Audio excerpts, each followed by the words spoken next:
film review go after last night's game? I'm more optimistic after watching the game because we did a lot of things that we don't do.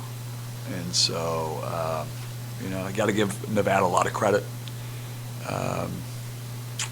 Blackshear was, we couldn't stop them. They made big shots. There was 2 times, even when it was 7, where they went down to 2 seconds on the shot clock and we broke down and they made 2 pull-up jump shots. We just couldn't get over the hump. But that was why I was optimistic. We didn't look like we had a lot of gas. The 3 games in 6 days or 7 days, whatever. We just didn't have that pop. We were making some mistakes that we haven't been making, and just gotta get some practice time, and that's the hard thing with the 3 games in 6-7 days. What are a couple things you did? Well, a big thing, listen, I can go on, you can talk about foul shooting, not shooting up a 3-point ball well, and turning them over, right? I know that will, with our spacing and different things, we'll get better there. On the defensive end, the night before, teams, they had 19 offensive rebounds. Last night they had 10, but they scored 16 points, I think it was. We got to rebound. Our centers, I feel, had no presence. Now that's a little unfair to them because they've been in and out, with injuries and such. But being up on ball screens, we're playing more man, obviously, and so we've got to have more of a defensive presence, not just blocks, knowing when to try to go over and block it, being able to cover for your teammate. Those types of things. We just gotta keep ironing out those wrinkled pair of pants. Hey, you guys find out roles, and obviously Yeah. and it seems like certain guys have fallen into certain roles, soft playmaker, KD scorer. How important is it to find like a defensive guy, like a defensive stopper? And it seems like in a man-to-man system that you can do that a little bit more frequently. You're only as strong as your weakest link, and it's team defense. And so if there's one person that breaks down, everybody's responsible for doing their job. And I felt like, and even that, it's not just getting the stop and getting them to take a tough shot. You got to finish with rebounding, and that allows you to run. And we didn't get really a good rhythm and a flow until late in the game. We were down 14 with 5 minutes to go. And we started getting some rhythm. We got some stops. That's when Wilhelm was in the game. He got a deflection. He got a steal. We got in transition. But you got it's team, Percy. And what we have to do is our ball screen coverage was just okay. We made a lot of breakdowns on coverages that we normally make. We played 3 completely different style of teams. And so, that became a little bit of a challenge. But for the most part, we got to I tell these guys all the time, it's got to be like an Etch-a-Sketch. You got to get, we have another great opportunity. We built this schedule. It's not about winning games. You could schedule and win. We're playing, Northern Kentucky NCAA last year. You're playing Nevada NCAA tournament. You're playing Xavier NCAA tournament. You potentially playing San Diego State and St. Mary's NCAA tournament. So for your first 5 games are tough games, and that's what we wanted, because now we got to knock some of these teams off to fulfill our goals of where we want to be. And when you play the best type of teams, that's what gets you ready for your league and gives you those opportunities to get into our ultimate goal is to get in that NCAA tournament. And we didn't make the toughness plays that we've made in the other games. But at times I've heard you praise Corin for being a really good defender. Yeah. At this time, who is your best sort of defensive guy, or like a guy that you feel that, all right, Statistically, right now, I think it's Paulie Mulcahy. Last night after the game, Keon just flat out us in, they hit us in the mouth, they kicked our ass. Yeah. Does he take that message to the team? You know, 'cause- Well, we gave him that message because they did. And does he take that to the team? I mean. Yes, it's their team, player-led. You know, we got an experienced team, we got a good group. But, you know, as the leader, you have to take responsibility when it's not there. And I told him, I love that he said that. Because he's got to bring it too.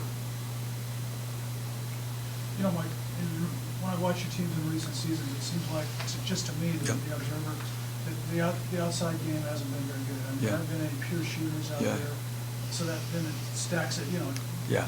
allows the defense to stack on your inside game. But, you know, I see this Woods and Kelmies, and they look like they're outside shooters for sure. How can you make that work? You know what, a big thing is, I think the thing that hurt Moses, he got the 2 fouls in the first 2 minutes of the game. And so it's for a shooter, like the rhythm. That's another thing, Percy, going back. We have to defend without fouling. We're putting teams on the line. And then what that does is that weakens your defense. Because now you're playing cautious rather than being able to play disciplined and aggressive. And we need Moses in the game. That's a great point. Nate Calmes, Corin's been shooting the ball exceptionally well. You know, he's got to get, you know, better shots, and that has to go back to the way that we're executing too. I felt like our spacing, you know, when you don't get a chance to practice because you're trying to save your legs and doing those things, you can see the slippage of our spacing. You know, you get good spacing because we got good penetrators and they're in the right spots, and it forces defenses to help, which open up some other areas. And that's the work in progress. And that's what we saw last night when I was watching the film. In the first half, I was underneath the basket next to Nevada's bench. Yep. And every time Braxton got the ball in deep, I mean, they were talking, we're playing football, you can't shoot free throws. They were saying that, and they were really beating up. You know, how do you keep his head?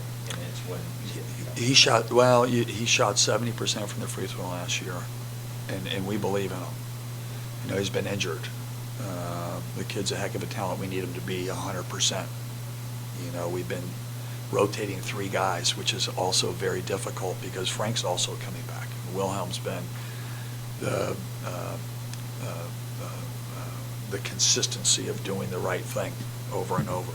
The other guys, we need that rim protection, and we need them to have better scores on their defensive measurements, you know, in terms of the breakdowns, in terms of the rim protection. Even like their elite shot blockers, you can't just go when you don't have a chance to block a shot, because why? You leave the guy and they're an easy offensive rebound. They got 2 or 3 of those. We had a couple poor closeouts when it was 7, where they went to the end of the clock and they made a pull-up jump shot twice. And that's where we got to give. Nevada had a good game plan. They only had 6 turnovers. They won the possession game. And, you know, as we move forward, we got to be tougher. Loose balls, we were, second. You know, there was 4 or 5 of them that could have been our basket. They get it and they score. And in these type of games, we have to do that. And unfortunately, we have to learn the hard way. But the thing that I was talking about, how optimistic I am after watching the tape, is that wasn't us. You know, we played our C game. It's just, and when you play a team that played their A game, you know, it's college basketball. Do you think that makes Paul a good defender? Physical and smart. He plays angles. Yeah. Is he somewhat, and again, I don't know how much this happens, but if you see a guy score 15 in the first half, you then say, all right, he's yours, take him, and we'll see what happens. Yeah, and that, you know, the same thing, like the one thing probably on us, the coaching staff, should have probably went over and trapped him, see what they did, what they were going to do. You know, we had 3 fouls all across the board, though. It was like one of those things where, you know, I felt in one-on-one situations, he made a couple tough fadeaway jump shots. They made a lot of tough 2s over it, stretched hands. And, you know, he had a game. I mean, Blackshear looked, he had a game. You've had some wars with Sean Miller. Yeah. Is he any different at Xavier as he was at Arizona? Oh, Sean's great. Sean's great. It would be great. They had a great run last year. You know, these next 3 games, all 3 of them were in the top 25 of the net last year at the end of the season. And so Sean's got a really good team. They've got a little bit like us. They've got some new guys. They have a big game against Purdue tonight. But we know them well. They know us well. They think it's the zone. Everybody's probably thinking like they're going to play zone. You kind of have an all-star cast of older players that you brought in, and I'm sure they knew they weren't going to go unbeaten. But how did they handle this one last night? I think they're really resilient. I think they know what happened. It was. There's also, you're confident in this and that. You got to execute.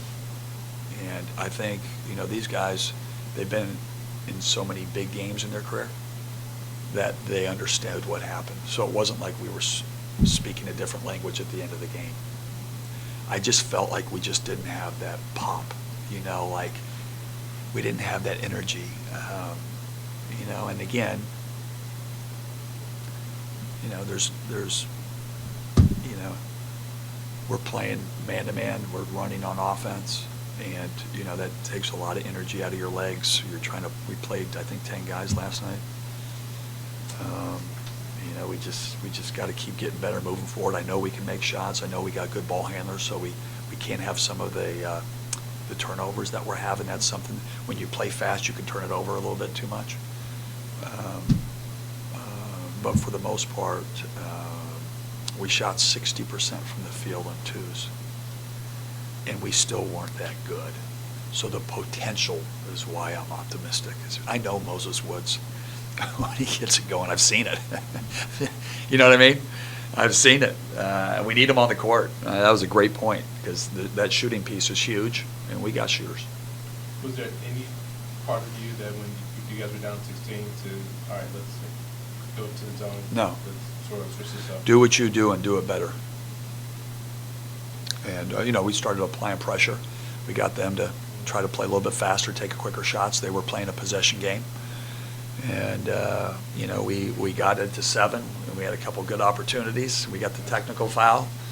We're even with Asa out of the game, but the kids kept fighting, I know they're resilient. These guys were devastated at the end of the game. And we have some goals. Is there a chance we can see more of that pressure in the middle of the game instead of I think so. It goes back to they went small. We went, it's like, do you go big, do you go small? We decided to go small as well. And that's when we can pressure. But yeah, we're evolving too. How important is this upcoming trip, and what are your expectations? You know what? We obviously want to win the tournament. The competition's great. We have to play a lot better than we did last night to be able to accomplish that goal. And it's going to be a little bit more for each player on the roster, a little bit more from each staff member, to how we have our practices. We leave Wednesday, so we're going to have today's a day off. We're going to have a really good practice tomorrow. Next day, go down to Vegas,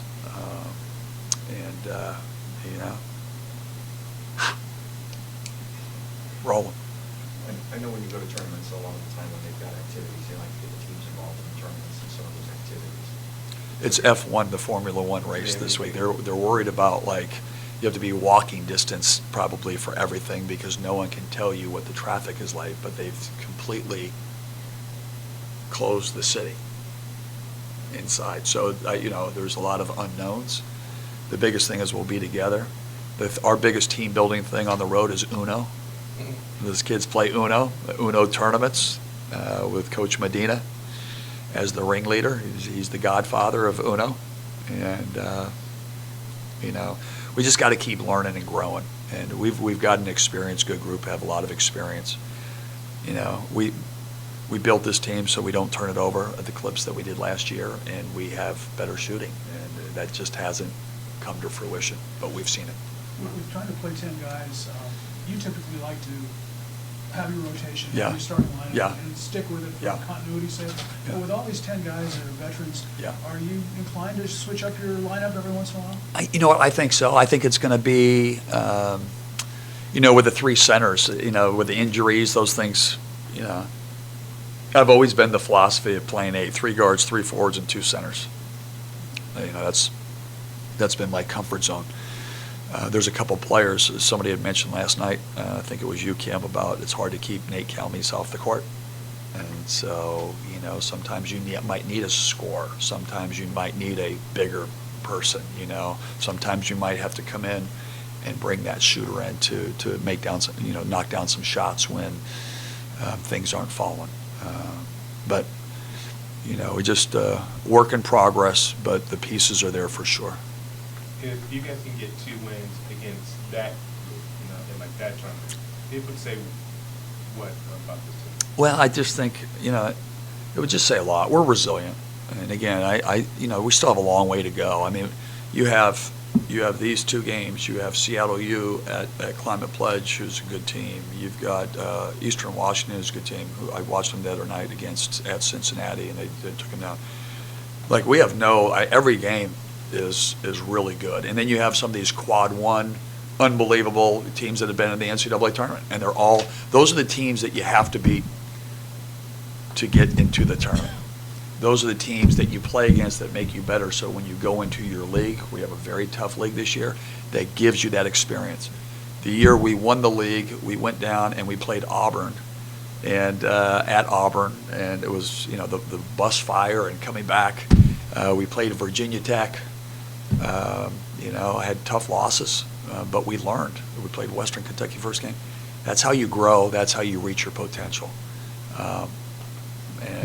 So what would it say? It would say that we're growing. You win 2 games, and I just want to see this team. I want to see our process. I want to see us become an elite man-to-man team. I think we have the pieces too. Last night wasn't the elite team, but there was, we played against 3 different completely styles without being able to practice how you normally want, and you can see the slippage. So we got to go back to the drawing board, get better at those things. And then offensively, I know we've got good shooters. I know we got good ball handlers. We've got to work on our spacing and some of our execution. But I know, I knew how poor we were in a lot of those areas, and we had opportunities over and over and over and over. And that's why I'm optimistic and excited. Who could be this field guy? Like your teams, again, this is what the Yeah. zone, we could identify. Well, the thing is we have to defend without fouling, and that has to be disciplined. So you can't just be gamble. And I think sometimes, people think steal are like the gambler. I think we have to be disciplined and just play active hands, keep guys in front when they try to drive. You're walling up, and that's when you get teams to play a little bit faster offensively is when they usually turn the ball over. You know what I mean? And that happens just by being in the right spot and having good help, make sure we're communicating. I think those are the things, Percy. But, they played a very isolation type of game last night, and, it worked. Thank you, guys.